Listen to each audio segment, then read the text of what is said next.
আজ বিকেলটা শুরু হলো এক কাপ মাটির ভাঁড়ের চা দিয়ে।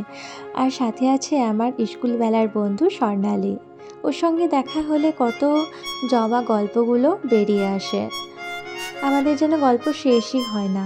আর আমাদের এই যে এত হাসির কারণ সেটা হলো আমরা ভিডিও অন করে একটা ক্যান্ডিড ভিডিও ক্লিপ নেওয়ার চেষ্টা করছিলাম, কিন্তু ক্যামেরাটা অন করার পর এত হাসি পাচ্ছিল কিছুতেই কন্ট্রোল হচ্ছিল না।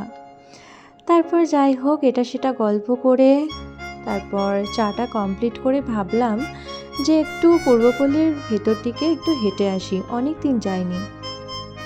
আমাদের বেরোনোর আগেই এক পশলা বৃষ্টি হয়েছে, তাই দেখো চারিপাশটা যেন একটু বেশি সবুজ দেখাচ্ছে। আর বর্ষাকালে শান্তিনিকেতনের সৌন্দর্য নিয়ে তো কোনো কথাই হবে না, সেটা তো তোমরা জানোই।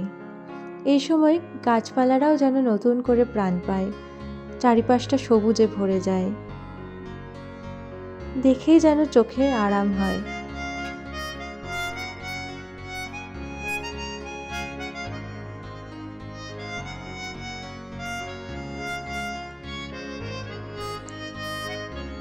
বেশ কিছুটা হাঁটার পর আমাদের মনে হলো না, আর এক কাপ চা খাওয়া যাক। আসলে আমরা দুজনাই ভীষণ চা খেতে ভালোবাসি, আর সাথে নিলাম এক প্লেট চাউমিন, দুজন মিলে ভাগ করে খেলাম। একটা সুন্দর মিষ্টি বিকেল কাটালাম।